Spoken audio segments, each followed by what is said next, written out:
Hello everyone, ഞാൻ ശരത്. അപ്പോൾ ഇന്ന് ജനനായകൻ റിലീസായ ദിവസമാണ്. One last dance, the last Thalapathy Vijay എന്നല്ല, the honourable chief minister of Tamil Nadu എന്ന് വേണമെങ്കിൽ പറയാം. ആസ് എൻ എക്സ്പീരിയൻസ് ഞാൻ പറയാമല്ലോ, ഈ ഒരു സിനിമ സത്യം പറഞ്ഞാൽ എനിക്ക് എക്സ്പീരിയൻസ് എന്നുള്ള കാര്യത്തിന് വേണ്ടിയിട്ടാണ് ഞാൻ സത്യം പറഞ്ഞ ഈ സിനിമ ഞാൻ പോയി കണ്ടിട്ടുള്ളത്. ഞാൻ ഈ സിനിമ റിലീസാകുന്ന പോലും പ്രതീക്ഷിക്കുന്ന കാര്യമല്ല. ഞാൻ ഈ സിനിമ ജനനായകൻ ജനുവരിയിൽ റിലീസാവാനിരുന്നിട്ട് പിന്നീട് അത് ഡിലേ പോകുമ്പോൾ എൻ്റെ മൈൻഡിൽ ഒരു ധ്രുവ നക്ഷത്രമായിരുന്നു ഓർമ്മ വന്ന. പിന്നെ ഞാൻ ഈ സിനിമ എങ്ങനെയാലും കാണുമെന്ന് വിചാരിച്ചിരുന്നു. കാരണം ഈ ഒരു ചാനൽ സ്റ്റാർട്ട് ചെയ്യണത് തന്നെ ഒരു ജനനായകന്റെ ഒരു ടീസർ എന്തോ റിയാക്ട് ചെയ്തോണ്ട്, അനൗൺസ്മെന്റോ എന്തോ റിയാക്ട് ചെയ്തുകൊണ്ടാണ്. ഞാനൊരു വലിയൊരു സൂര്യ ഫാനാണെന്നുണ്ടെങ്കിലും വിജയ പടങ്ങൾ ഞാൻ തിയേറ്ററിൽ തന്നെ പോയി കാണുന്ന ഒരാളാണ്. വാരിസ് അങ്ങനെയുള്ള ചില സിനിമകൾ കാണില്ല എന്നല്ലാതെ ഗോട്ടടക്കം തിയേറ്ററിൽ പോയി കണ്ട ആളാണ് ഞാൻ. പക്ഷെ പലർക്കും തോന്നും എല്ലാ ആവശ്യം ഉണ്ടായിരുന്നോ കാണണമെന്ന്, പലർക്കും തോന്നുമായിരിക്കാം പല സിനിമകളും. പക്ഷെ മോശമായാലും നല്ലതായാലും ഞാനത് കാണണമെന്ന് തീരുമാനിച്ചു. എനിക്കതിൽ റിഗ്രറ്റ് തോന്നേണ്ട ആവശ്യമില്ല. എല്ലാ സിനിമയും നല്ലതേ ഞാൻ കാണുള്ളൂ എന്ന് പറഞ്ഞാൽ നമുക്ക് വാശി പിടിക്കാൻ പറ്റില്ലല്ലോ. ചില സിനിമകൾ പോയി കണ്ടു കഴിയുമ്പോഴേക്കും നമുക്ക് നമ്മുടെ ചില സിനിമ ആൾക്കാർക്ക് വർക്കാവാം, ചിലർക്ക് വർക്കാവാതിരിക്കാം. എല്ലാം പേഴ്സണൽ ഒപ്പീനിയൻ ആണല്ലോ. ഞാൻ സത്യം പറഞ്ഞ ഈ സിനിമ അപ്പോൾ ഒരു എക്സ്പീരിയൻസ് എന്നുള്ള ഒരു കാര്യത്തിന് വേണ്ടിയിട്ടാണ് പോയി കണ്ടത്. ഭഗവൻ കേസരി എന്ന് പറയുന്ന സിനിമയുടെ റീമേക്ക് ആണ് ഈ സിനിമ സത്യം പറഞ്ഞ.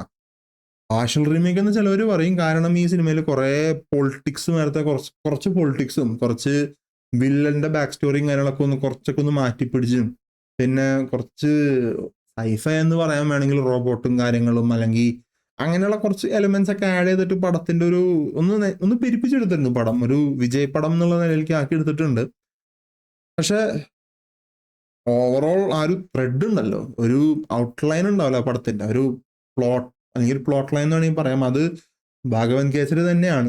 അപ്പോ ഞാനുള്ളത് പറയാം, എനിക്ക് ഭഗവൻ കേസരി എന്ന് പറഞ്ഞ സിനിമ ഒട്ടും മറക്കാവുന്ന സിനിമയാണ്. ഈ ഡാക്കു മഹാരാജ് എനിക്ക് സത്യം പറഞ്ഞാൽ ബാലയുടെ പല സിനിമകളും ഒരു സിനിമ സത്യം പറഞ്ഞാൽ വർക്കായിട്ടില്ല. ആകപ്പാടെ എനിക്ക് ഡാക്കു അഖണ്ഡ എനിക്ക് വലിയ കുഴപ്പം തോന്നിയില്ല. എന്നാലും പലതും എന്ന് എനിക്ക് തോന്നി. ഞാൻ ആ ഒരു മൈൻഡ് സെറ്റിൽ നിന്ന് കണ്ടാൽ എനിക്ക് വലിയ തോന്നിയില്ല. പക്ഷെ ഡാക്കു മഹാരാജും പിന്നെ പഴയ ഒരു സിനിമ ഉണ്ട് ശ്രീരാമരാജ് എന്ന് പറഞ്ഞിട്ട്, ഈ രണ്ട് സിനിമ മാത്രമേ എനിക്ക് ബാലയുടെ ഇഷ്ടമായിട്ടുള്ളൂ. ഭഗവൻ കേസരിയൊക്കെ ഞാൻ അതിലൊരു എന്റെ ഓർമ്മയിലാണെങ്കിൽ ഒരു ലോറിയൊക്കെ പറന്നു വരുന്ന സീക്വൻസ് ഒക്കെ ഉണ്ട്. ഞാൻ ആലോചിച്ചിട്ടുണ്ട്, എന്റെ പൊന്നോ ഇതൊക്കെ ഇരുന്ന ആൾക്കാരെ എങ്ങനെ കാണുന്നു എന്നുള്ളത്. അപ്പോൾ ഈ സിനിമയുടെ റീമേക്കാണ് ജനനായകൻ എന്ന് പറഞ്ഞപ്പോൾ എനിക്കൊരു പിന്നോക്കം വലിച്ചിട്ടുണ്ടായിരുന്നു. വേറൊന്നുമല്ല, ഇത് ജനനായകൻ ഉണ്ടാവാതിരിക്കട്ടെ എന്ന് വെച്ചിട്ട്. പക്ഷെ ഇതൊന്നുമില്ല, ജനനായകൻ ഒരു തനി വിജയപടം എന്നുള്ള രീതിയിൽ ഭഗവൻ കേസരി എടുത്തു വെച്ചേക്കണെയാണ്. പക്ഷെ എന്നാൽ പോലും എനിക്ക് പല കാര്യങ്ങളും അവിടെ ഇവിടെ നിപ്പിക്ക് ചെയ്യാൻ പറ്റും. എനിക്ക് അതിൽ ചില കാര്യങ്ങൾ പറയുമ്പോൾ ഇപ്പോൾ ഇവിടെ തൊട്ട് പറയണ സ്പോയിലറാണ്. നിങ്ങൾ വേണമെങ്കിൽ ഒരു കുറച്ച് സെക്കൻഡ് വേണമെങ്കിൽ ഒന്ന് മുന്നോട്ട് പോക്കാം. ഞാൻ പറ്റുകയാണെങ്കിൽ ഞാൻ ഡ്യൂറേഷൻ ഞാൻ സ്ക്രീനിൽ അല്ലെങ്കിൽ ഡിസ്ക്രിപ്ഷനിൽ എവിടെയെങ്കിലും ഞാൻ പോസ്റ്റ് ചെയ്യാം, അല്ലെങ്കിൽ കമൻ്റ് ആയിട്ട് എന്തെങ്കിലും ചെയ്യാം.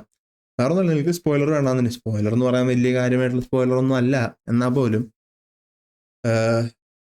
ഇതിൽ ചില കൺസെപ്റ്റ് ഉണ്ട്. അതായത് ഇപ്പോൾ ഒരു ആഫ്രിക്ക എന്ന് പറയുന്ന കാണിക്കണം, ഒരു ആൾക്കാരെ മിസ്യൂസ് ചെയ്യപ്പെടുന്നതും അവിടെ കുറെ ദാരിദ്ര്യവും സ്ലേവറി ഇങ്ങനെയുള്ള സിവിൽ വാർ, അതുപോലെ അങ്ങനെ കുറച്ച് കൺസെപ്റ്റുകൾ വില്ലന് കൊടുത്തിട്ടുണ്ട്. അതായത് വില്ലൻ ഭയങ്കര റിമോട്ട് കൺട്രോൾ അല്ലെങ്കിൽ ഭയങ്കര വലിയ റോബോട്ട്, ഇങ്ങനെയൊക്കെയുള്ള റോബോട്ട്, ഇങ്ങനത്തെ കുറെ കാര്യങ്ങളൊക്കെ വില്ലന് ബിൽഡപ്പ് കൊടുക്കേണ്ടതിന് ഇപ്പൊ വിജയന് കൊടുത്തേക്കാളും കൂടുതൽ ബിൽഡപ്പ് വില്ലന് കൊടുത്തിട്ടുണ്ട്. ഇപ്പൊ ആ വില്ലനെ എങ്ങനെ തോപ്പിക്കും എന്നുള്ളൊരു ചോദ്യം മൈൻഡിലുണ്ടായിരുന്നു. പക്ഷെ പടം ലാസ്റ്റ് വന്ന് തീർന്ന രീതി കണ്ടപ്പോൾ ഞാൻ ആലോചിച്ചു, ഇത്രേ ഉണ്ടായിരുന്നുള്ളൂ ഈ വില്ലനെ തോപ്പിക്കാൻ. ലിറ്ററലി ഭയങ്കര ആർമി ട്രെയിൻഡ് സോൾജേഴ്സ് ഒക്കെ വന്നിട്ട്, അതായത് ഒരു സീക്വൻസ് ഉണ്ട്, ഒരു കപ്പലിലൊരു സീക്വൻസ് ഒക്കെ ഉണ്ട്.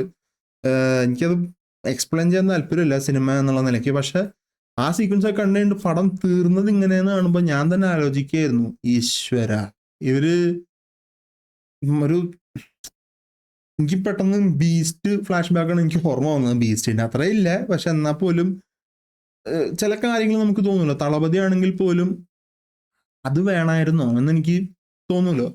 ആ ഒരു തോന്നൽ എനിക്ക് ഈ സിനിമയിലും തോന്നി. അത് ആ ഒരു സീക്വൻസിന്റെ ഒക്കെയാണ് പടം നിർത്തിയതും ആ വില്ലനെ ഹാൻഡിൽ ചെയ്തതിന്റെയാണ്. പിന്നെ പൂജ ഹെഗ്ഡെ എന്തിനായിരുന്നു ഈ സിനിമയിൽ നിന്ന് എനിക്ക് സത്യം പറഞ്ഞാൽ തോന്നിപ്പോയി. കാജൽ അഗർവാളിനേക്കാളും റോള് സത്യം പറഞ്ഞാൽ ഭഗവൻ കേസരിയിൽ ഉണ്ടായിരുന്നു. ബാക്കിയൊക്കെ എനിക്ക് ഓക്കെ ആയിട്ട് വലിയ ഇതായിട്ടൊന്നും തോന്നിയൊന്നുമില്ല. ഇപ്പോ ഇവിടെ വച്ച് സ്പോയിലറൊക്കെ തീർന്നു. ഇനിയിപ്പോ പടത്തിനെ പറ്റി ചോദിച്ചാൽ ഞാൻ പറഞ്ഞില്ലേ, ഒരു എക്സ്പീരിയൻസ് എന്നുള്ള നിലയിൽ ഞാൻ നല്ലപോലെ എൻജോയ് ചെയ്തു. കാരണം വിജയ് ഫാൻസിന്റെ ഇടയിൽ പോയിട്ട് ദ ലാസ്റ്റ് തളപതി പടം എന്നുള്ള രീതിയിലൊക്കെ വരുന്നുണ്ടപ്പോൾ ഞാനത് എൻജോയ് ചെയ്തിട്ടുണ്ട്. പക്ഷെ എന്നോട് നിങ്ങൾ സിനിമ എങ്ങനെയുണ്ടെന്ന് ചോദിച്ചു കഴിഞ്ഞാൽ എനിക്ക് ഭഗവത് കേസരി വർക്കാവാഞ്ഞ സിനിമയാണ്. ഇതും അതൊക്കെ തന്നെയാണ് സിനിമ. ഇത് പക്ഷെ എനിക്കൊരു പൊടിക്ക് വർക്കായിട്ടുള്ളത് വിജയ് എന്ന് പറയുന്ന ആ ഒരു ഫാക്ടർ അവിടെ ഉള്ളതുകൊണ്ട് മാത്രമാണ്. അല്ലാന്നുണ്ടെങ്കിൽ എനിക്ക് ഇതും വർക്കാവില്ല. ഇത് വർക്കായിട്ടില്ല കുറെയൊക്കെ എനിക്ക് സത്യം പറഞ്ഞാൽ. ഞാനിതൊരു എൻ്റെ ആസ് എൻ എക്സ്പീരിയൻസ് എന്നുള്ള നിലയിൽ ഞാനത് എൻജോയ് ചെയ്ത കാരണം എനിക്ക് ഇതിനോട് ചെറിയൊരു ഒരു സോഫ്റ്റ് കോർണർ അല്ല, പോട്ടെ സാരമില്ല എന്നുള്ളൊരു തോന്നൽ വരുന്നത്.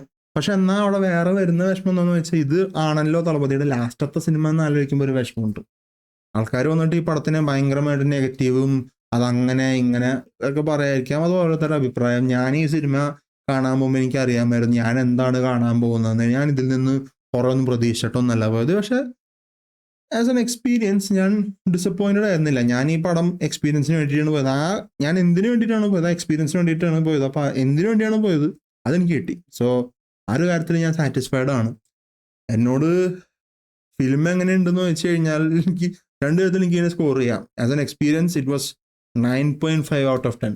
വിജയ് ഫാൻസിൻ്റെ ഇടയിൽ പോയിരുന്നു, even as a Suriya fan Vijay ഫാൻസിൻ്റെ ഇടയിൽ പോയിരുന്നു ഈ പടം കണ്ടിട്ട് എൻ്റെ മോനെ പ്രത്യേകിച്ച് ലാസ്റ്റത്തെ ഒരു കുറച്ച് സീക്വൻസ് ഉണ്ട്. അതായത് ഒരു പോസ്റ്റ് ക്രെഡിറ്റ് സീൻ എന്നല്ല, ഒരു ലാസ്റ്റത്തെ ഒരു ഫെയർവെൽ വരുന്ന ഒരു സീക്വൻസ് ഉണ്ട്. അതൊക്കെ കാണുമ്പോൾ സത്യം പറഞ്ഞാൽ കുറച്ചൊക്കെ വിഷമം വന്നു.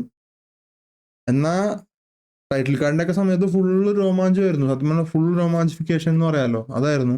അപ്പോൾ ആസ് എൻ എക്സ്പീരിയൻസ് 9.5 ആയിരുന്നു. പക്ഷെ സിനിമ എങ്ങനെയുണ്ടെന്ന് വെച്ച് കഴിഞ്ഞാൽ ഞാൻ ഭഗവത് കേസരിക്ക് 5 ഔട്ട് ഓഫ് 10 ഒക്കെയാണ് ഞാൻ കൊടുക്കുക. അപ്പോൾ ഈ ഒരു സിനിമയ്ക്ക് ആണെങ്കിൽ ഒരു 7.5 ഒക്കെ ഞാൻ കൊടുക്കും. അതാ വിജയ് എന്ന് പറയുന്ന ഒരു എലമെന്റ് അല്ലെങ്കിൽ ആ ഒരു നടൻ അവിടെ ഉള്ളതുകൊണ്ടാണ്. പിന്നെ ചില കാര്യങ്ങൾ ഈ പറഞ്ഞ പോലെ വില്ലനെ എങ്ങനെ ഹാൻഡിൽ ചെയ്തതും അല്ലെങ്കിൽ അങ്ങനെയുള്ള ചില കാര്യങ്ങളോട് എനിക്ക് ഇത് ഇത്രയും കൂടി ബെറ്റർ ആക്കാമായിരുന്നില്ലേ എന്നൊരു തോന്നൽ എനിക്ക് തോന്നി. പക്ഷെ എൻഡ് ഓഫ് ദി ഡേ അത് എൻ്റെ പേഴ്സണൽ അഭിപ്രായമാണ്. ഞാൻ സിനിമ കാണുന്നതിലും ഇതിലൊന്നും വലിയ അല്ലെങ്കിൽ വിലയിരുത്തുന്ന വലിയ എക്സ്പെർട്ടൊന്നും അല്ല. സോ നിങ്ങൾ ഈ സിനിമ കാണാൻ പോകുന്നുണ്ടെങ്കിൽ എക്സ്പെക്ടേഷൻ നിങ്ങൾ വച്ച് പോവാതെ നിങ്ങളൊരു എക്സ്പീരിയൻസ് എന്നുള്ള നിലയ്ക്ക് പോയി പടം കാണണമെങ്കിൽ നിങ്ങൾക്ക് ഇഷ്ടമാവും. അല്ല നിങ്ങൾ അല്ലാതെ ഒരു സിനിമ ഒരു സ്റ്റോറിയൊക്കെ പ്രതീക്ഷ പോകണമെന്നുണ്ടെങ്കിൽ നിങ്ങൾ ഭഗവത് കേസരി തന്നെ വേറൊരു രീതിയിലാണ് കാണാൻ പോകുന്നത്. അത്രേ ഉള്ളൂ സത്യം പറഞ്ഞാൽ. അത് കുറച്ച് ഹാഷായിട്ട് തോന്നാം, ഞാൻ ഹാഷാവാൻ ആഗ്രഹിച്ചിട്ടല്ല. പക്ഷെ സത്യം പറഞ്ഞാൽ ഞാനൊക്കെ ആഗ്രഹിച്ചിരുന്ന തളപതിയുടെ ലാസ്റ്റത്തെ ഒരു പടം ഒരു കാർത്തിക് സുബ്രാജ് പടമൊക്കെ ആയിരുന്നെങ്കിൽ എന്നാണ് ഞാൻ ആഗ്രഹിച്ചിരുന്നത്. കിട്ടിയില്ല, വേറെ കാര്യം. പിന്നെ പടം കുറേ സമയത്തേക്ക് സെൻസർ ചെയ്യാണ്ട് വലിച്ചു നീട്ടി കൊണ്ടുവരുന്നു. പടം റിലീസായി കഴിയുമ്പോഴോ പുറത്തൊക്കെ അൺകട്ട് വേർഷൻ എന്ന് പറയുന്നത് ഇവിടെ കത്രിക വെച്ച് നശിപ്പിച്ചു എന്നുള്ളത്. അത് ഡയലോഗിലാണ് വച്ചേക്കുന്നത്. അതായത് ചില നേരത്തെ ഡയലോഗ് പറയണു നിശബ്ദത. ഞാൻ ആലോചിക്കുന്നു എൻ്റെ മോനെ ഈ ഡയലോഗുകൾ ഇത് കേട്ട് കഴിഞ്ഞാൽ ഒരു പടത്തിൽ ഡയലോഗിന് കത്രിക വെക്കണ കാണുമ്പോഴാണ്. പക്ഷെ എൻ്റെ പൊന്നോ, ആദ്യം ഞാൻ ശ്രദ്ധിക്കുന്നത് സൂപ്പർമാൻ കാണാൻ പോയ സമയത്താണ്. ഒരു കിസ്സിന്റെ ഒരു സീക്വൻസ് വന്നപ്പോ അത് അത്ര വലിയ ആയിട്ടുള്ളതൊന്നല്ല. മിക്ക സിനിമകളും നമ്മുടെ ഇവിടെയൊക്കെ ഹിന്ദിയിലൊക്കെ പോയി നോക്കിക്കഴിഞ്ഞാൽ ആൾക്കാർ ഐറ്റം സോങ്ങും അധികം തുണിയൊന്നും ഇല്ലാണ്ട് ഓരോന്നും കാണിക്കണ കാണാം. അപ്പൊ അതിനൊന്നും പ്രശ്നമില്ല. ഇതൊക്കെ കാണുമ്പോഴാണ് ഈ സെൻസർ ബോർഡ് എന്തിട്ട് ചെയ്യുന്നതെന്ന് തോന്നുന്നത് സത്യം പറഞ്ഞാൽ. ഇനിയിപ്പോ ബ്രാൻഡ് ന്യൂ ഡേയിൽ ഒരു എന്താ ചെയ്യാൻ പോണെന്ന് അറിയാൻ പാടില്ല. 30-ാം തീയതി കാണാൻ പോകുന്നുണ്ട്. എനിക്കറിയാൻ പാടില്ല ഇവന്മാർ ഇതിലെന്തുട്ടാ ചെയ്യാൻ പോകുന്നത്. കാരണം നമ്മുടെ നാട്ടിൽ ഇപ്പോൾ ഒരു സിനിമ കാണാൻ പോകുമ്പോൾ നമുക്കൊരു ഫുൾ എക്സ്പീരിയൻസ് കിട്ടില്ല. നിങ്ങളൊരു സിനിമ ഇവിടെ ക്രിയേറ്റ് ആ ഫുൾ എക്സ്പീരിയൻസ് നിങ്ങൾക്ക് കിട്ടില്ല. കാരണം കത്രിക വെച്ച് കൊല്ലും, അല്ലെങ്കിൽ അനാവശ്യമായിട്ടുള്ള ഇതൊക്കെ കൊണ്ട് ഡയലോഗിൽ കത്രിക വെക്കും. കത്രിക അത് ഒരു എക്സ്പീരിയൻസ് നശിപ്പിക്കുന്നതിന് തുല്യമാണ് സത്യം പറയാലോ. പിന്നെന്താണ് ഇത്രയും വലിച്ചു നീട്ടി ഇതിൽ സംസാരിക്കുന്ന കുറച്ച് പൊളിറ്റിക്സ് ഉണ്ട്. അത് പലർക്കും അത് കാണുമ്പോൾ ഒരു പൊളിറ്റിക്സ് എന്നുള്ള ആംഗിളിൽ നിന്ന് നിങ്ങൾ നോക്കിക്കഴിയുമ്പോൾ പലർക്കും, ഞാൻ അങ്ങനത്തെ ആംഗിളിൽ നോക്കിയിട്ടല്ല, പക്ഷെ പലർക്കും അതൊരു ഇപ്പോ ഓക്കെ ഇതുകൊണ്ടായിരുന്നല്ലേ പടം റിലീസ് ചെയ്യാന്നേന്ന് പലർക്കും തോന്നാം. അത് ഞാൻ മെൻഷൻ ചെയ്യുന്നത് പൊളിറ്റിക്സ് അങ്ങനത്തെ ഒരു കാര്യമാണ്. അത് പലർക്കും അത് നമ്മുടെ നാട്ടിൽ ഇപ്പോഴും റെലവൻ്റ് ആണെന്ന് തോന്നാവുന്ന ടൈപ്പ് ഓഫ് പൊളിറ്റിക്സ് ആണ് സംസാരിച്ചിട്ടുള്ളത് സിനിമയിൽ പറയുന്നത്. അപ്പോ ഇത് തന്നെ എനിക്ക് ആപ്പാട് പറയാനുള്ള ഈ സിനിമ എക്സ്പീരിയൻസ് കത്രിക വെച്ചില്ലെങ്കിൽ ചിലപ്പോൾ ഒന്നും കൂടി ബെറ്റർ ആണ്. കാരണം എനിക്ക് ഏറ്റവും പ്രശ്നമായിട്ട് തോന്നിയത് ഇടയ്ക്കിടയ്ക്ക് ഡയലോഗ് കട്ടാവുന്നുണ്ടായിരുന്നു. ഒരു ഡയലോഗ് പറയും, ആളവിടെ വായ നിൽക്കുന്നുണ്ട്, പക്ഷെ ഡയലോഗ് ഒന്നുമില്ല. ഇത് ഭയങ്കര പ്രശ്നമായിട്ട് എനിക്ക് തോന്നിയൊരു കാര്യമാണ്. അപ്പോൾ അതുണ്ട്. പിന്നെ ഭഗവത് കേസരി തന്നെയാണ് എന്നുള്ളതിൻ്റെ പേരിലും ഉണ്ട്. ഇപ്പൊ ഡാക്കു മഹാരാജ ആയിരുന്നു ചെയ്തതിന്റെ ചിലപ്പോൾ എനിക്ക് ഇഷ്ടപ്പെട്ടാണ്. മേ ബി, കാരണം ആ സിനിമ എനിക്ക് ഇഷ്ടമായി. അതുകൊണ്ട് എനിവേ യാ, പടം ആസ് എൻ എക്സ്പീരിയൻസ്, ഇനി ഇങ്ങനെ ഒരു എക്സ്പീരിയൻസ് ലൈഫ് കിട്ടുമെന്ന് സത്യം പറഞ്ഞാൽ വിജയുടെ ഒരു പടത്തിന് പോകാനായിട്ട് ഇനി അതൊരു വിഷമമുള്ളൊരു കാര്യം തന്നെയാണ്. But yeah, as an experience it was awesome. Cinema it's okay എന്നേ ഞാൻ പറയുള്ളൂ. അത് ഭാഗവത് കേസിനേക്കാളും മച്ച് ബെറ്റർ ചെയ്തു വെച്ചേക്കുന്നത്. സോ യാ, അല്ലാണ്ട് എച്ച് വിനോദിന്ന് ഞാൻ ഇതൊക്കെ തന്നെ പ്രതീക്ഷിച്ചിട്ടുണ്ടായിരുന്നു. ആ പടം ഒരു തീരം എന്ന് പറയുന്ന നല്ല സിനിമ വരെ കണ്ടിട്ടുണ്ട്. അതിന് ശേഷം പിന്നെ എല്ലാം ഇതുമാതിരിയാണ്. അപ്പോൾ യാ, ഞാൻ പറഞ്ഞില്ലേ, ഒരു കാർത്തിക് സുബ്രാജ് പടമൊക്കെ ഞാൻ ആഗ്രഹിച്ചിരുന്നു, കിട്ടിയില്ല. എനിവേ, ഇനിയിപ്പോൾ ബ്രാൻഡ് ന്യൂ ഡേ ഉണ്ട്, അതിൻ്റെ റിവ്യൂ ആയിട്ട് ഞാൻ ഇനിയും വരാം. അതുവരെ എല്ലാവരും നിങ്ങൾ ഈ ചാനൽ സബ്സ്ക്രൈബ് ചെയ്തിട്ടില്ല എന്നുണ്ടെങ്കിൽ നിങ്ങൾ പരമാവധി ഈ വീഡിയോ ഇടും വരെ കാണുമോ ഇല്ലോ എനിക്ക് അറിയില്ല. കണ്ടിട്ടുണ്ടെങ്കിൽ നിങ്ങൾ ചാനൽ സബ്സ്ക്രൈബ് ചെയ്യുക, പരമാവധി നിങ്ങൾ ഷെയർ ചെയ്യുക. വേറെ ഒന്നും കൊണ്ടല്ല, നമ്മുടെ പല ഓഡിയൻസിലേക്ക് വീഡിയോ എത്തണമെന്നുണ്ടെങ്കിൽ, അല്ലെങ്കിൽ ചാനലൊന്നും വളരണമെന്നുണ്ടെങ്കിൽ യൂട്യൂബിൻ്റെ ഒരു രീതികളുണ്ടല്ലോ, അൽഗരിതം ഇങ്ങനെയുള്ള കാര്യങ്ങളൊന്നും പുഷ് ചെയ്യണം എന്നില്ല വീഡിയോ. അത് ഓഡിയൻസും കൂടി വിചാരിക്കണം കുറേയൊക്കെ. അപ്പോൾ നിങ്ങൾക്ക് ഈ വീഡിയോ കണ്ടു, നിങ്ങൾക്ക് എന്തെങ്കിലും കമൻറ്റ് നിങ്ങൾക്ക് പറയാനുണ്ടെങ്കിൽ, അല്ലെങ്കിൽ ഇപ്പോൾ നിങ്ങൾക്ക് നിങ്ങളുടെ അഭിപ്രായങ്ങൾ നിങ്ങൾക്ക് ഇവിടെ പറയാം. അത് നിങ്ങളുടെ അഭിപ്രായമാണ്, ഞാൻ പറയുന്നുള്ളൂ, ഇത് എൻ്റെ അഭിപ്രായമാണ് ഞാൻ ഈ വീഡിയോയിൽ പറഞ്ഞത്. അതുപോലെ നിങ്ങൾക്ക് നിങ്ങളുടെ അഭിപ്രായം പറയാം. ചാനൽ പരമാവധി ഷെയർ ചെയ്യുക, സപ്പോർട്ട് ചെയ്യുക, വീഡിയോ ലൈക്ക് ചെയ്യുക, ചാനൽ സബ്സ്ക്രൈബ് ചെയ്യുക. അപ്പോൾ അതൊക്കെ തന്നെ. ഇനി എന്തായാലും നമുക്ക് അടുത്ത വീഡിയോ, അതായത് ബ്രാൻഡ് ന്യൂ ഡേൻ്റെ റിവ്യൂ അല്ലെങ്കിൽ ബ്രാൻഡ് ന്യൂ ഡേനെ ബേസ് വേറെ വീഡിയോസും ചെയ്യുമെന്ന് പറഞ്ഞാൽ മേ ബി ഞാൻ ചെയ്തേക്കാം, മേ ബി. അപ്പോൾ എന്തായാലും ആ വീഡിയോസ് വരണ വരെ എല്ലാവർക്കും ബായ് എന്നാണ് എനിക്ക് പറയേണ്ടതെന്ന് പറഞ്ഞൂടാ. കാരണം ബായ് എന്നല്ല, യാ, ടേക്ക് കെയർ.